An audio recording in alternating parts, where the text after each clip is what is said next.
Assalamu alaykum hörmətli görürmənlər. Görüyotqanlar Erkin Asiya Radiosu Uyğur bölümünün nəzər proqramısı. Mən Alim. Biz bugün Dünya Uyğur Qultayı başçılığındakı bir qism Uyğur təşkilatlarının 9 dekabr gününü Uyğur erki qırğınçılığı günü deb jakalashishda söhbət elib barmız. Biz bu münasibət bilan Dünya Uyğur Qultayının rəisi Dolqun İsa əpəndini bu söhbətə alayı təklif qıldıq. Söhbətimizə xoş gəldiniz. Rəhmət, xoş bulduq. Dolqun əpəndi, siz bir həftə aldı Avstraliyadınız, onun için Avropa parlamentiga berib Brüsseldə, u yerdə hökumət əməldarlarıyla parlament əzalarıyla görüşdünüz.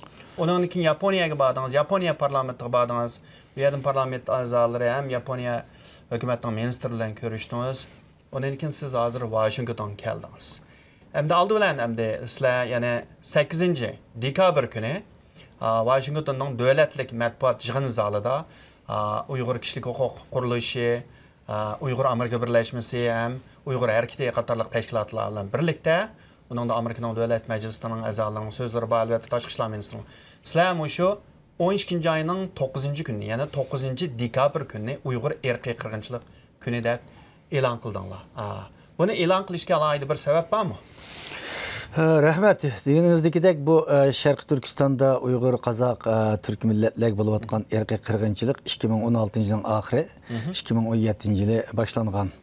Bunu bir erki qırğınçılıq deb tuntuş meselesi de nurgun qədəmlər bəsilindi. Uyğur təşkilatları, kamp şahitleri, anın deyinkin nurgulluğun çətəllik, mütəxəssislər, tədqiqat mərkəzləri, anın deyinkin BBC oxşaydıqan, Erkin Asiya Radiosu oxşaydıqan, nurgulluğun xalqara mətbuatlarının bu cəriyanda qılan, nurgulluğun sanaqsız əmgəkləri bayımdı. Ama bu şunda bir əmgəklərə qarşı Xitay hökuməti davamlıq reallıqını yuşurup dünyadan bu erki qırğınçılıqni yoşuruşqa ve hatta uyada bir insan hakları meselesini bu mavatkanlıkta köşktirişti. Xitayning bu iqtisadi diplomatiya gücüdün sebebidin nurgulluğun devletlerimi, nurgulluğun insanlarımı, tədqiqat merkezlerimi bu mesele sükut tuturuş veya ki bunu kömeslikten kiliş veya ki Xitayning bu gaplarga işiniş meseleler yüz verdi. Keyin bu hizmetlerinin devam kılışı, nurgulluğun Xitayning məxfi hüccətlərinin paş buluşı bilen abiyyatın biz dep ötken kurumlar, organlar veya ki şəxslər tədqiqat mərkəzlərinin bu ilan qılan materiallarının doğru boğallığı asta gün çıxışı başladı. En ahırdanın deyken tuncu olup Kanada parlamenti bu Uyğur erki qırğınçılığını tunadı 2022 ayda.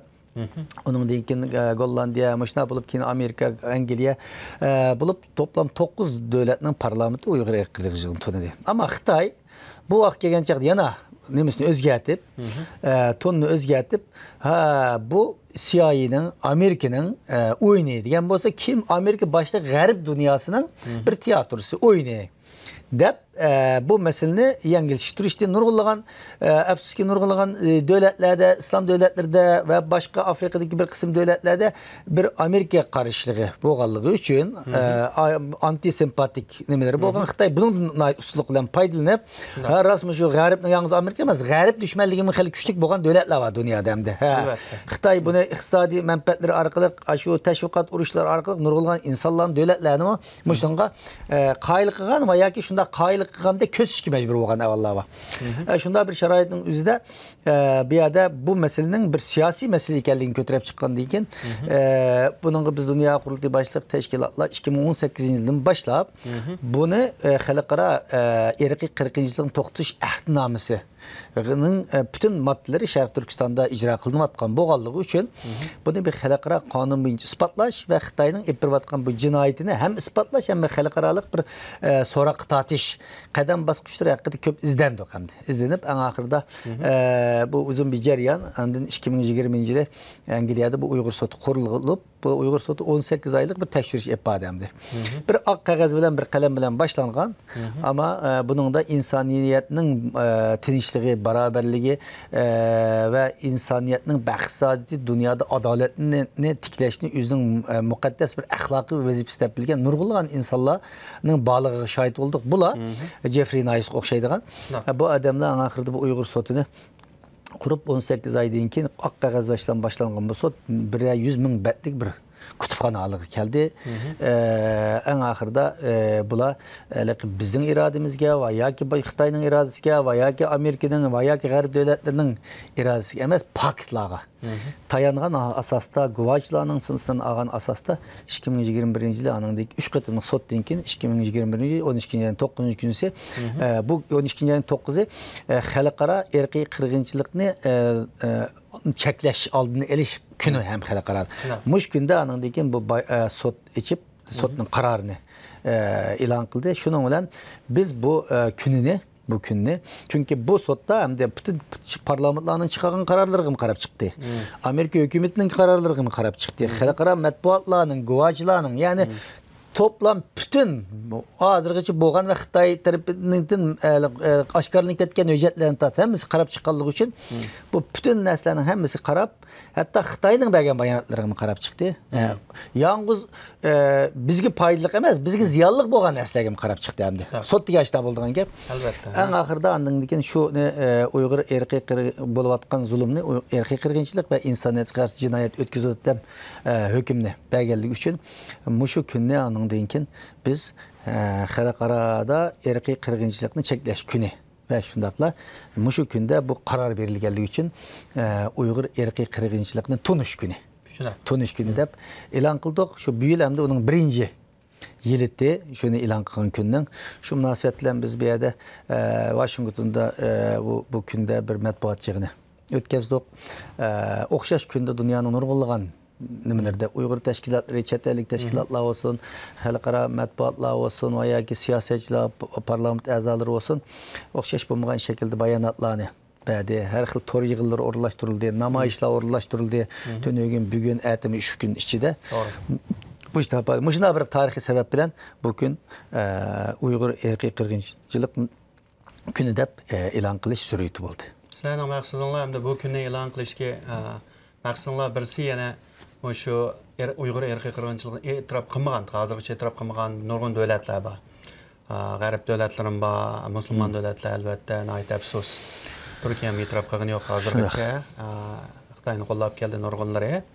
Shunga bir tarafdan bu davlatlarning e'tirof qilishiga erishish, yana birisi ikkinchisi bo'lib Uyg'urlarning bugunni unutmaslik uchun bu kunni her yıl hatırlaş için şuna beklettiğinler mi? Şundak, çünkü hazır 9 devlet Avrupa Parlamento'dan koşkan çağda 10 parlament bunu kabul kılgan olsun ama dünyada Birleşik Devletler Teşkilatı gazı 200'dek devlet var. 190'ı bunun tanıgını yok. Elbette 190'dan hemmisinin 200'ün tanıtışımı ters. Çünkü Holocaust'un bütün devletlerin tanıgını yok. Başka kırgınçılıklarını var. Şundak. Ama asaslık devletlerinin, bütün xalqaranın bunu tanış gerek. Yani bu devam kuvveti onun üstüge. Bunun burun boğan kırgınçılıklar, mesela Holocaust olsun, Yahudi kırgınçılıklar olsun, o vaxtlarda məlumatlar bulmagan. Uruş toxtulğan deyken, Nazi Germaniyası ağdırılğan deyken, anındaki nurgun reallıkla oturuğa çıkın. Bugün elbette Şərq Türkistan'ın kamplarında kançılık insanın ölgənliği, kançılığın qanda qıyın qıstak uçurğanlığı hakkında tuluk məlumatımız yok. Ama tuluk məlumatımız bulması mı? O vaxtlardaki seliştiğanda bugünkü dünyanın teknolojiyanın bəgən artıqçılıkları bilen ve bir kısım kamp şahitlerinin gayretleri bilen ve Xitay'daki bu teknolojiyada Xitay məxfi öcətlərinin aşkarlanışı bilen demek bir yerde muşu hazırgacha aşkarlanğan oturğa çıqqan paketlarmı şu yerde bir irqiy qirg'inchilik bo'layotganligini isbotlab beradigan pulatdek paketlar hamdi. Paketlar. Şunda bunda bir şaraitin üzerinde mutlak bir kısımdaki dünya devletler bunu itiraf qilishi, bunu qo'lga keltirishimiz kerak. Hozirgacha deganimizdek demokratik devletlerning bir kısımlarda bu meseleye vaqtida biraz çekinish. Buningdagi chekinishning hammasi buni reallikni bilmaslikdan emas, iqtisodiy manfaat. Mayaki Xitoyning diplomatiya kuchi o'xshaydigan bugün bir iqtisodiy kriz bütün dunyoga pandemikdan keyin bu iqtisodiy kriz o'tirg'i chiqdi. Bunun bilan davlatlar oldi bilan xalqini enflasyondan qutulduruş bu mühim bir mesele bo'lib qolganligi uchun şunun bazı devletler bilsimi bu mesele kelgan chaqda biraz ko'z yumib berish pozitsiyasini qo'ydi ama bunga biz qarab tursak bo'lmaydi hamdi. Mana kunni yakalash orqali paketlarni o'tirib qo'yish orqali qo'limizda po'latdek paket var. Hozir bularni shuning bilan biz devletlarga beryapmiz. parlamentlar bilan ko'rishyapmiz. Endi hech qanday bir davlat, hech qanday bir parlament o'zligidan harakat yo'tab qilmaydi bu ishni. Hozirgacha Uyg'ur irqiy qirg'inchiligini to'g'rigan davlatlarning parlamentlarining hammasi bo'lsa, shu yerdagi Uyg'ur tashkilotlari, dunyo qurultiyi va boshqa Uyg'urlarni himoya qilayotgan xalqaro tashkilotlarning shu parlamentlarni ishtiganligidan ularga mush narsalarni tushundiganligidan, ularni zo'rlaganligidan ippagan mushu faoliyatlarning muhim bir turtkisi bo'ldi onunga. Turtkisi oldu. Şununla biz bu hizmetini davamlaştırışımız gerek. Bu gündemimizde ilan kılgandan keyin tönögün bugünden yak nurgulgan xalqaro matbuotlarda bu ilan kılınmatıdı. Bütün dünyanın muşu gününü yeni bir qatim hatırlaş arqılı bunu itiraf qilishga tirishvatimiz. Anından keyin albatta Tık bu kırgınçlık toxtuğunu yok. Bu arqılıq bizden xalqimizni mi yanılı davamlıq paketlarını oturup koyuşqa çağırışım. Çünkü dediğimizdeki kamplarda yetişip çıkan nurgun insanlar bah, vaziyetini bildiğin insanlar var nurgunları. Bu kampının aldı kendi Xitay hükümetinin Uygurlarga epirvatkan, gerçi bu 2016 yılın başlap desek mi ama onun alametleri 2014-2015 onun aldığın başlanılan Xitay'nın nurgunluğun mehbi öcetlerden, yığıllardan haberdar olan insanlar mı bah, bu iş mümkün çetellerde. Kazakistanlarda kamplarda yetişip çıkan insanlar var ama Xitay'nın besiminden, şu devletlerin besiminden diyemevatkan ağallardan haberimiz var biz. Bu arkalık insanlarımızda tek işinin yolunun yeriminde, değil mi başlangıçta ikenligimizde şunun için cümtürvelişinin, sükütürvelişinin, hareket kılmaslıkının bu meselenin, bu kırgınçlığın toxtatılıp bulmaydıqanlığını, şunun için tekim köp paketlağa ihtiyacımızdan bağlığını, halkımızını hem ümitlendiriş hem cesaretlik buluş arkalık bu hareketki katlaşışını seferber kılış. Muşna bir qancha maqsadlar var. Bu bazı bir qism Uyg'urlar o'ylash mumkin hamda ba'zi masalan o'zini oshkorlamagan lager shoirlari bo'lgan taqdirda va nurg'unlar urug' tuqqanlari hozirmi untinsiz ya lager ya yo'qolib ketgan. Bu bo'layotgan ish masalan bir to'lqin, bir shamol hamda. Masalan madaniyat zo'r inqilobmi uzun davomlashdi, 10 yil davomlashgan bo'lsa-mu, oxiri o'tib ketdi, ya'ni ishlar yaxshi bo'lib ketdi deb o'ylaydiganlar bo'lishi mumkin. Sizingcha bu qarash to'g'ri emas. Hozir 6 yil bo'ldi, yana bir qancha yildan keyin bu mangu davomlashmas. Bir kuni bu tuga, andan keyin yana bir urug' tuqqanlar bilan ko'rishib, ana vatanga berib kela olamiz deb o'ylaydiganlar haqiqatan bor. Baba, o da oylaydıqanlı ba. Ama bu hem de Uygur xalqi bir ders elişimiz gerek tarixten. Hakikaten medeniyet inqilabı nurgulluğun insanlar öldü. Oldu ki medeniyet inqilabı ki 4 kişi körü atış arkalık. O da biraz erkinlik begende akıp xalqimizin yanı köngülünü utkan dek oldu. Ama yanı davamlaştı o. Onun da yanı davamlaştı. Xitayla xalqara besimlerden, nimelerden ki yanı biraz boşaşkanda kılıp yanı köngülünü iliştirişi mümkün. Ama bu diğerlik meselenin elde olduğu diğerlik emez. Mesela medeniyet inqilabı da vayak onun deyin ki biraz boşaşı oldu. Ama Uygurlarını bizden kemsitiş, asimilasyon qilish, siyasi meyda şu medeniyet inqilabı olsun, medeniyet inqilabının aldığı olsun, kendi olsun toxtamagan bir ahval.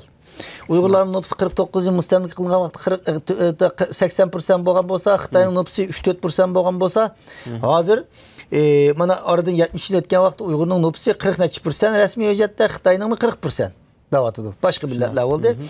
Demek muşu bütün jarayonlarda Xitay bir yerde bir asimilasyon qilish, Uygurlarni azsallık alet düşürüş ve anaqır yok qilish siyasatini hiç kaçan baş kesmedi. 80 yıllardan 90 yıllarının 5-ci Medine inqilabından bir 10 yıl hazırki seliştoğa vaqtda altın devir desek bular. Hazırki seliştoğanda. Hiç bo'lmasa bir şeriatlarımız bo'lgan, nimelerimiz bo'lgan vaqtlar. Ama şu vaqtda da mı toxtamagan Xitayning bu ayrımçılık siyaseti. Biraz maske taqash orqali yumshoq şekilde yapıp xalqimizin ko'nglini tutishtirishgan. Ama bu deganlik meselemiz hal bo'lmagan. Mana ahirda bugun qaraydigan bo'lsak, ham bugun u vaqtda assimilasiya qiladigan ayrımçılık siyaseti bugun erkek qirg'inchilik siyasatiga o'zgardi. Demek Xitayning niyetinin qabiy bo'lganligini bilishimiz kerak. Şunun o aldam qaltığa ma yaxshi bo'lib ketsa, yana yaxshi bo'lib ketadi deb, yani tarix nima uchun mavjud? Tarix ders elish uchun mavjud. Tecrübe sabaqlarını yakunlash uchun mavjud. Ve kelajagimiz uchun bir chiroq tutish uchun mavjud bo'lishi kerak. Shuning uchun Uyg'urlar bu masala kelganda ortiq umid kutib, voy ertaga yo'llar ochilsa vatanga berib kelishimiz mumkin. Tamam, bu shaxsiyatchilik bilan bir şahsi qutulalishi mumkin, ikki shaxsi qutulalishi mumkin. Ama bütün bir millet qutulmay turib, bütün bir milletin üstündeki bu zulüm ahırlaşmayı turup, o bir iki adamın qutuluş olmaydigan gap, vaqtli bir qutuluş oldigan gap, ama onun nevrileri çevrildiğini buludu. Menin apamni öldürüp etti. İnlerim durumda. Tamam bazen deymen ama men oylayman ki men yalnız inimni akamni ayak uruk tuqqanlarım qutquzuş üçün hareket qilib bakmadım. Qilmayman çünkü menin akamni unimni ayak jim turib alsam yagni qilib alsam qutuluş o'tganlik qutuluş emas o. Bir vaqtli qutuluş şu. Ama bütün Uyghur xalqi qutulsa, şunun baraberligini mening ailem qutuludu. Ama mening ailem qutulsa, bütün Uyghur xalqi qutulmaydı. Meselege manda qarash tehi reallik deb oylayman. Bu Xitoyning davlat raisi Xi Jinping hamda shu korona vabasi dunyoga taqalgandan beri 2,5 yildan beri Xitoydan ayrilib chiqib boqmagan. Yaqinda bir qancha xalqaroliq yig'inlar bor, masalan APEC degandek qatnashib. Lekin hozir hamda shu vaqtda O'rta Sharqni ziyorat qilibmiz. Saudiya Arabiston boshlig'ida. Bu yerda Saudiyaning podshosi Anken onunki taxt vaziri taxt şahzadisi bilan ko'rishib Muhammad bin Salman bilan onunki şu O'rta Sharq davlatlarining boshliqlari ham arab davlatlarining boshliqlari bilan ko'rishib alayda yig'in ichvatadam davlatlar. Xitoy hukumatining şu musulmon O'rta Sharq davlatlari bilan bo'lgan munosabatni kuchlantirish, Xitoyning ta'sirini texnik O'rta Sharqqa singdirish uchun Xitoy raisi Xi Jinping ziyorat qilyapti hozirda. Sizningcha hamda bu şu 2017-yildan keyin 2020-yili yanvarda hamda Amerika tashqi ishlar ministri Pompeo hamda Xitoy hukumati erkiy qirg'inchilik qilyapti deb jakalagandan keyin yana 9 g'arb parlamentlari uni e'tirof qilgandan keyin hozir bu biz bilgandek bu asosan musulmon arab davlatlari asosan Xitoy tarafda turdi. Sizningcha hozir bu Xi Jinpingning O'rta Sharqqa ziyorat qilishi, bu bo'lib Saudiyadan boshlashi, ham arab O'rta Sharq liderlari bilan ko'rishib yig'in etishi hozir Uyg'ur erkiy qirg'inchilikni texnik kuchli shaklda davomlashtirish, ham mush davlatlarning qo'llashiga ega bo'lish, ham g'arb ellarning Xitoyni ayblashni çerki qilish uchun safar qildi deb o'ylamsiz? Belki muşu seferinin mühim gün tertiblerden bir muşu deb oylayman çünkü bugün gerçi bir kısım garip devletleri parlamentleri Uyghur erkekliğini tonup Xitoyga besim qilayotgan bir qismlari tehi rasmiy parlamentlar hukumatlar uni tanımagan bo'lsam ama Birleşken Devletler Teşkilatı'daki yig'inlarda birleşim bayonotlarini e'lon qilish orqali qarorlarni üstelning ustiga chiqarish orqali Xitoy hukumatining bu erkiy qirg'inchiligini bu zulmni to'xtatish uchun har xil besimlarni qilib kelyotdi. Demek Xitoy hukumati bunday bir sharoitning o'zida bir qistaqqa siqilgan bir vaziyatda. Shuningga bir yerde o'zining iqtisodiy kuchidan texnik ve askeri gücünü koz qilish orqali bu musulmon davlatlar bilan bu qatimda Xi Jinpingning Serbastondagi bu ziyarati shuningdan besharat berdi deb o'ylayman. Arab ittifoqiga a'zo davlatlarning rahbarlari bilan uchrashish orqali bir o'zini qo'llaydigan bir guruhni texnik shakllantirish. Hozirgacha Saudiya Arabiston bo'lsin, Iran bo'lsin, Pakistan bo'lsin, bulup muşu devletler hatta muqaddim Indoneziya mı mesela Birleşken Devletler Teşkilatı'da Katarlar bo'lsin. Muşların hemisi bu Indoneziyaga nurgun qatim Uyghur faaliyetçileri berip hükümet erbapları bilan ya xalqaro teşkilatlar bilan ko'rishgan biludi o meseleni. Biludi. Anda shunda bo'lishiga qaramay Xitoy taraf tutdi hamdi. Demek Xi Jinping bu qatim hamdi Arab birligini, Arab devletlerini bilen texmi münasebetini yaxshilash orqali onun qandaq so'zlar va'dalarni berdi, qandaq moddiy va yoki texnik jihatlardan qandaq qurollarni berimiz deydi, aldığımız kunlarda bilimiz uni. Oshkorlanganlarini bilalaymiz albatta. Mujda bir sharoitning o'zida bular bilan texmi bu ittifoq qurish orqali bunun liderligini qilib g'arb dunyosiga taqabul turuş. Bunun içinde hem de taqabul turuşun özde Uyghur erkek qirg'inchiligi meselesi mühim meselelerden biri. Çünkü Xitoy bugün bir taraftan Müslüman devletleri bilen yakın buluşup tirişiyotup ya da bir taraftan İslam'ın bütün asasi kıymet qarashlarga İslam'ın bütün nimelerine İslam kıymet qarashlarına hemiz hücum qiladi demdi. Rozlar çekilmedi, Kur'an-ı Kerimler yığılıp köydürülüyordu. Demek İslam karşı resmi hücum kılan, İslam'ın bir kesellik davatkan bir Xitoy hakimiyeti, o devletlerden İslam devletlerinin apak çapak da hem de. Bu tamam Uygur erkek qirg'inchiligiga sukut qilsang mı? Ama ya da İslam'ını qo'g'dash, sen eğer Müslüman bolsan, bütün İslam devletleri, İslam devletleri, Arap devletleri diyen devlet başlıklarının bir mecburiyeti o. Uygur'un qoğduğumuz zaman aşağıda İslam karşı bir hakaret bulavatkan diken, onun qoğusu mu? Tik duruşu. Onu mu digini yok? Digini yok. Yani bu şaraitte Xitay bu tomurun tutuş, bu arkalık ulağı yanıp sosk seliş ve garip devletlerine karşı yüksek bir ittifaklıkını şekillendiriş arkalık biz gibi bulavatkan erkek kırgınçılık karta İslam devletlerinin avazını bunun dinken zaten çıkmayan avaz, ya ki az çıkıvatkan, aciz çıkıvatkan bir avaz. Arap devletlerinde zaten bir avaz çıkmadı. Biraz keyinki vaxtlar Türkiye'nin pozisyası yürüyüşen bir özgürlüş bulatıdı. Bosna Hersek, Bosna olsun, Albanya olsun, Arap bulmayan Müslüman devletlerden bir özgürlüşlerinin boğallığı görevatımız. Hem Arap devletlerden hiç kayısıdan bizge nisbeten bir kollaş boğan emas. Hem Xitay taraf tuğan, ya ki jim tuğan. Hem belki bu arkalık bu gelecekte bop kelishi mümkün. Digenin aldını elip bu erkek kırgınçılıkını devam kılışı da Garip devletlerinin, Arap devletlerinin cimcitliğini kol keltiriş mühim gün tertibinin birisi buluşu mümkün dep oylayım. Bu elbette bu naitapsız hem de bu Arap Müslüman devletlerinin mutlak köp kısmı hem de şu degende ya sükunet taladı ya Xitayna taladı. Şunday. Ama hazır hem de 8. ayının en ahir günü yani Birleşken Devletler Teşkilatı Kişilik Hukuk Ali Komissarı yani Michelle Bachelet Hanım şu öz hizmetini tapşırıştan bir 10 minut burun hem de bu özünün dokladını Uygurlar münasebetlik dokladını elan kılıp Xitay hükümeti Uygurlarga karşı insaniyet karşı cinayet ilip bervatkanlığı oluş mümkün degende oturup koyup o hanım vazifesini tapşırıp ketdi hem de. Onun ornaga hem de yanıdan Avustraliyalik Volker Türk efendi yanı kişilik hukukun baş komissarı bulup tayinlendi. Bu adam iş güçte resmi. Sizdince hem de bu adam BDT'nin yanı kişilik hukuk komissarı buluş sebebi bilen bu Uygur meselesinde bir burunki Michelle Bachelet qaraganda sel ijobiy rol oynaydı deb qaramsiz. Bugün mü bir belgen bir bayanatı buldu Reuters'e ve ötkende mi bu doğruluk bayanatlara çünkü Michelle Bachelet köp karşılıklar koşturdu. Yalnız demokrat devletlerinin emas.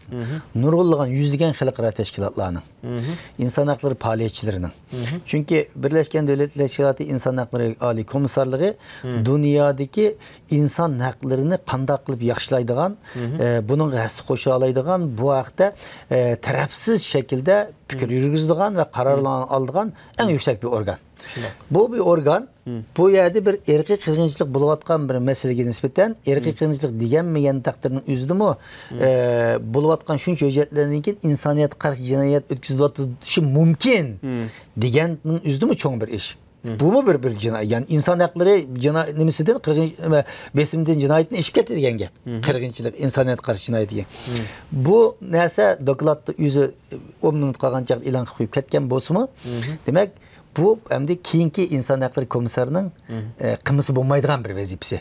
Bu rapor ilan kılınıp bu tuğa avalının üzü de Volker Türk efendi kopap yana bu işini başlarda kayırıp koyup mağanmaydı. Mağansa zaten o komitet ya ki organ o yüzden fonksiyonu cari kıldı mıgan başka bir organ aylanıp kaldı.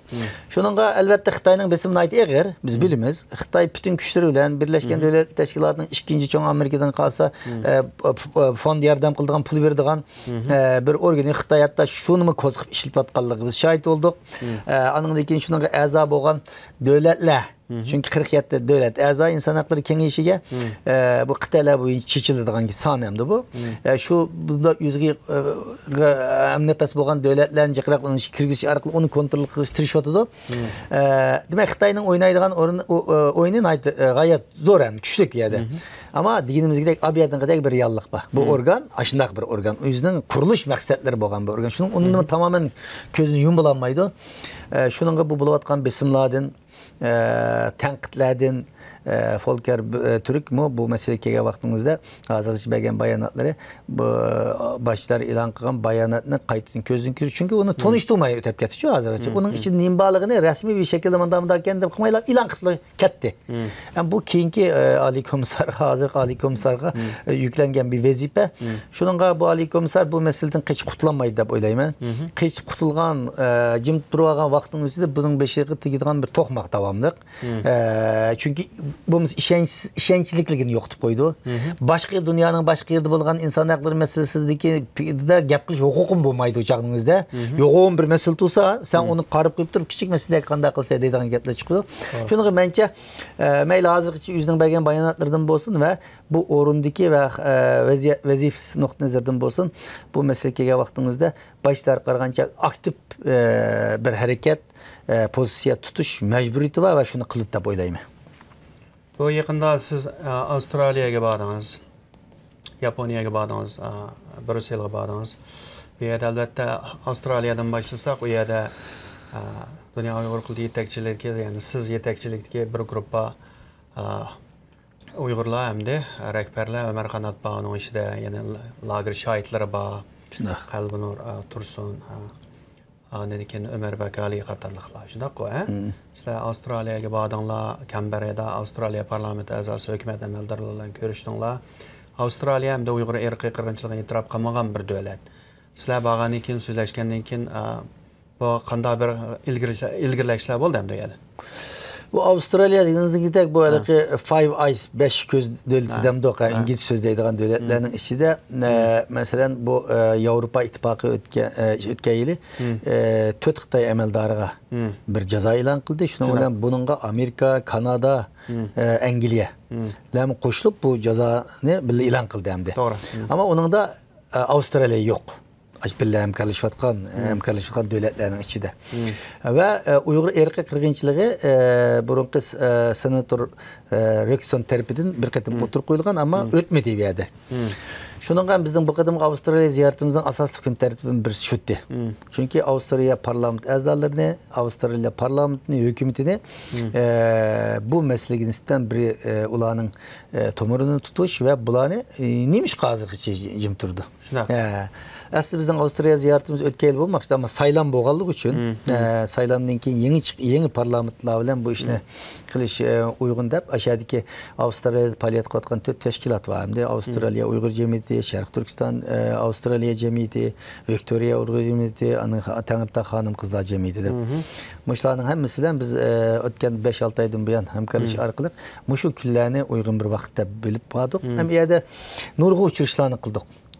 Canberra'da bir 32 grupka bölünüp 30 ayrı uçuruş elip verildi. Bunun içinde muhalefet partinin rehberleri bilen görüştük. İktidardaki partiyanın parlament azaları bilen görüştük. Biz hem de egelligen bizge bergen teşkilat nayt yaxşı bir kollaşparken elbette onun içinde bir qancha parlament azasının göz qarashının to'g'ri bo'lmaganligini şahit olduk. Hemiz qo'llab ketmedi. Bir yerda erkiy qirg'inchilik deydigan narsa nima emas u bu deb bu meseleginizden ko'z yumbatgan yoki xato Xitoyning tashviqotining ta'sir uchirgan parlament a'zolariga şahit bo'ldik u yerda. Biraz hayron qoldik. Ama mutlaq ko'p qismning bo'layotgan çünkü kamp şahitlari o'zining beshini o'tgan reallikni. Qanda qiyin qısaqdan şun men deb sözildi. Yüz kögen neslen sözlegen deyken bunu aytıp çünkü bir təsirat qozğıdı oladı. Təsirat qozğıdı. Hem de bir kısım parlament azaları meselege xile dikkat qilib kögen, bilgen ama bir kısım parlament azaları mı Uygurlarınızdan muşnaq bir problemnin, bir işinin bulavatqanlığın kan ama tefsilatıdan xəbər yoxluğu mı şahit olduk. Demek Avustralya'da qılıdığan işteki xelik baken. Şunun qabiyyatını degenimizdeki de bir cinayet yüz bersilen bütün insan iyi çıkmayı onu bildiriş gerek.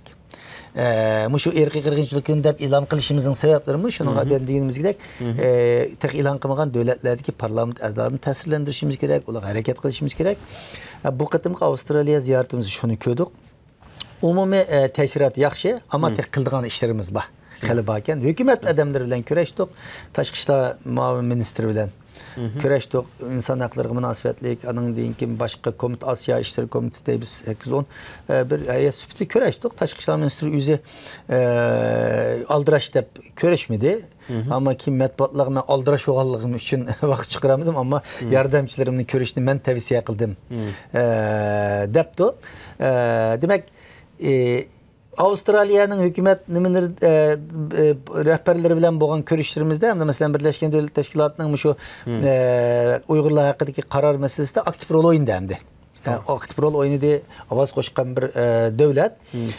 Ama bu yeterlik emas dedik. Ulan bu Uygurlar buluvatkan bu meselede yüzün ait sagak duruvatkanlığını, her derecede oturup koyuvatkanlığını, G20 yığınında Avustraliya Başministeri'nin ki Xi Jinping'e bu kişilik hukuk meselesine oturup koyganlıklarını bizge dep ötüp Avustralya'nın bu meseleye gelince sükut tutmaydıganlıklarını ve turanmaydıganlıklarını ifade edildi. Bular bizden xursand kılgan işler elbette. Ama diginimizdeki tek aldığımızda Avustralya'da yani ciddi bir lobi faaliyetleri hep birişimizde doğru geldikken. Bu Japonya'da bu kıtım yakın bir berip geldiğinler ya. Hem şu ötken hafta yani bir bağdan zoyaga bir bu kıtım hem de tunji kıtım hem de Japonya'nın hazırkı hükümet üstüdeki ministrlar bilen parlament azalarından sırt görüşken buldunuz. Hani kim bu yerde Japonya parlamentda bir karar layığı makullandı Xitayni ayıplab Uygurlarning haq huquqini qo'llashdir. Bugan Yaponyada qaysi hukumat amaldorlarini ko'rishdinglar? Biz şu denizde 9. ayının ahırı 10. ayının başları bir haftadan çıkarak bir ziyaretı bugan. Şu vaktimizde hem de parlament azalarıyla Uygur dostluk gruplarıyla görüşü arkalık Japonya parlamentinin Uygur erkek kırgınçılığını başka devletlerdeki faaliyetlerimizge okşaşla. Tontiş meselesi de özümüzün teklif layihelerimizini hükümet tünküsüdüğün, parlament tünküsüdüğün tekliflerimizini egzaki ve yazım şekilde tavşuğan. Anın deyinken o vaxtda deyimizde hükümet iktidardaki hükümet ministerlikleri yukarıdaki emeldarları bizden köreşme gelemdi. Bu kadem fark şu hem de biz bir yerde bir kısım hükümet emeldarlarıyla köreştik. Köreştik iktidar mesela ekonomik ve bixeterlik ministri. Ben köreştik meseleni anlattık. Çünkü Japonya'nın nurgun şirketleri Xitay'la ticaret kılatıdı. Bu şirketlerin bir kısmının Uygur mecburi emgiyle bivas çetişliği var.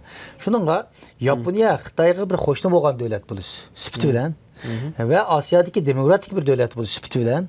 Ve şundakla Xitay'nın bugün muşu terakkiyatki kilişi de Amerika, Avrupa ittifakı bilen okşaş Japonya'nın mesuliyeti var. Çünkü nurgun tekniklerini belgen, nurgun zavutlarını koygan.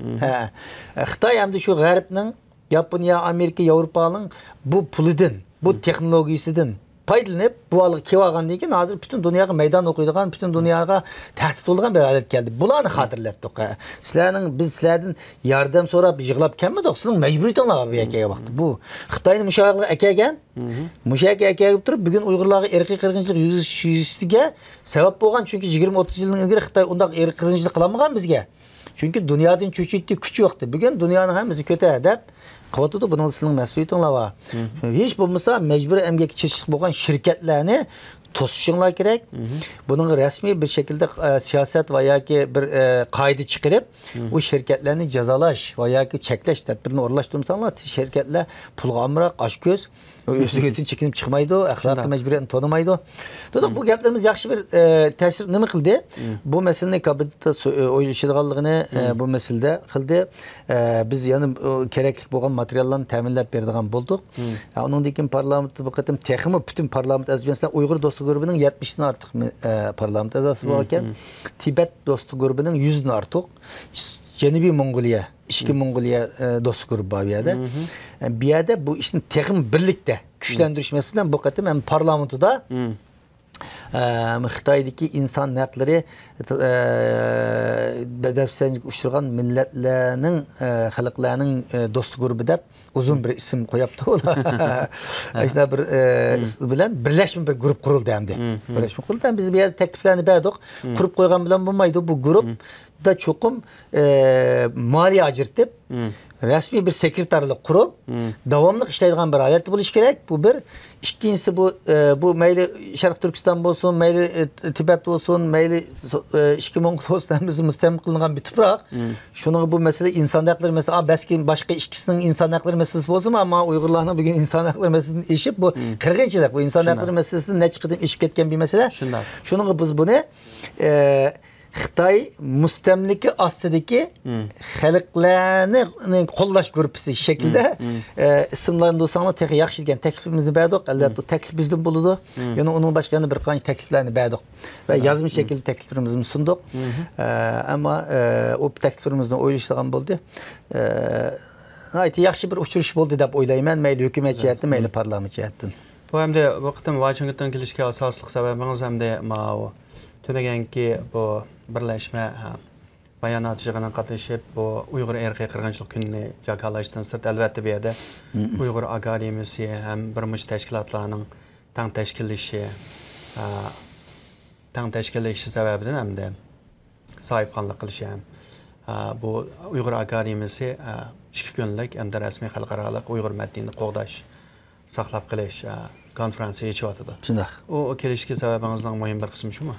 Shunda, çünkü biz Uyg'ur akademiyasi bilan uzun yillardan beri birga ishlayapmiz. Shu Uyg'ur sotining vücut chiqishida, muvaffaqiyatli tamomlanishida Uyg'ur akademiyasidagi bizga ko'p yordamlar bo'ldi. Nurg'unlagan ziyolilarimiz ismsiz, ismini chiqarmay kecha kunduz o'ltirib, necha 10 ming bet naslani guvohchilarning guvohliklarini inglizchaga tarjima qildi. Bo'lmagan bo'lsa uni pul bilan narsalarni qilib bo'g'ilib bo'lmadi. Albatta. Shuning uchun bu Uyg'ur sotininki muvaffaqiyatli tamomlanishi, Uyg'ur qirg'inchilik qarorini chiqarishida ziyolilarimizning Uyg'ur akademiyasining favqulodda o'ynagan roli bor bu yerda. Biz endi buni birinchi Uyg'ur irqiy qiyinchiligini tunutish kuni deb qabul qilgandan keyin har yil buni xotirlashni qildik. Shuning bütün tashkilotlar bu dunyo qurultiyi boshliq, akademik bosh bütün Uyg'ur tashkilotlari mutlaq ko'p qism Uyg'ur tashkilotlari. Albatta buning ovoz qo'shmagan Uyg'ur tashkilotlarini bağışlaydı. Onun sebebini ben bilmeyim. Nemişka de ular üçün ya Uyg'ur bu qirg'inchilik bo'lmaganmda, onu bilmedim ya ularni tanımaganmda onu bilmeymiz. Ama şu bu qadimki bu Washington'da içiyotgan Uyg'ur medeniyetini, yani irqiy qirg'inchilik davom qilayotgan jarayonda yig'inning to'liq ismi shu hamda. Uyg'ur qirg'inchilik davom qilayotgan jarayonda Uyg'ur medeniyetini qo'g'dash degan kema. Chunki bu konferansmi shu biz olgan o'rtaq qarorininki bir parchasi. Ya'ni Uyg'ur irqiy qirg'inchilik kuni munosabati bilan o'tkazilgan bir konferans. Chunki bugun Uyg'ur medeniyetini qo'g'dab qilish degan gap, Uyg'urning milliy kimligini qo'g'dab qilish degan gap, Uyg'ur milliy kimligini qo'g'dab qilish degan, Uyg'urni qo'g'dab qilish degan gap. Shu Uyg'ur qirg'inchiligining bir parchasi hamda. Bir parçası. Şunun bu kadar benim veya kelişimdeki mühim sebeplerinden birisi şu. Konferans katlaşış. Çünkü dünya kurultayım bu katım kıcığını sponsor kılan yani kollagan organizasyon yapılışıga destek olan teşkilatlardan biri. Ben orunlaştırılan teşkilatlardan birisi. Şunun bir yerde hem matbuat yığın kılış hem bu yığında ötküzüş katlışı ve şundakla yana bu jarayanda yakında Uygur siyasi kanuni oturup koyuldu. Aldığımızda hem de Kengeş Palatası da bu mesele müzakere kılındı. Şunun Kengeş Palatası'nın bir kısım Kengeş Palata azaları bilen, ulanın ki xadimleri bilen, mütehassisler bilen görüş arkalık bunu biraz tizleştiriş. Anın diken Taşkı İşler Ministerinin adamları bilen görüştük. Ulağa hazırki çıkan 2 tane kanun var hem de. Bu kanunun icra kılınış evalları. Kanun çıkarıp koyusu olmaydığı gibi bu icra kılınış gerek. O icra kılınış için mekanizmler kuruluş gerek. Bu mesele doğruluk ulağının fikirlerini eliş, müşnak bir kadar meselelerden geldik hem de. Bu hem de elbette bu Uyghur Akademisi hem de Reşat Abbas Efendi'nin yetakçiliğiyle hazır Amerika'da baş merkez müşahede kurulgan. Xeyli uzun bo'ldi. Hamda bu yerda Uyg'ur akademiyasi Amerikada bor, hozir Turkiyada, Yevropada, nurg'un davlatlarda bor. Bu hamda Uyg'ur akademiyasining tunji qitim ochilgan eng cho'ng bir xalqaro yig'in hamda. Sizmi shohid bo'lgandek bu yig'inga masalan doktor Adrian Zans keldi. Masalan oqshomqi kutib olishdimi Tashqi ishlar ministrligining yordamchi ministrlari, Amerika davlat majlisining odamlari, Aneniken o'xshash bo'lmagan tashkilotlarning boshliqlari, sizmi shuning biri bo'lib so'zlagan bo'ldingiz yerda. Sizningcha hamda bu Uyg'urlarning albatta bu Amerika hukumati siyosiy jihatdan oid qo'llab keldi.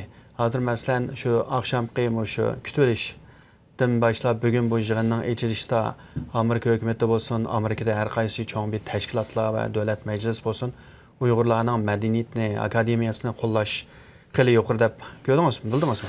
Şunda tönegin başlanılan programlarda siz mi degandeki de Taşkı İşler Ministrinin adamları geldi.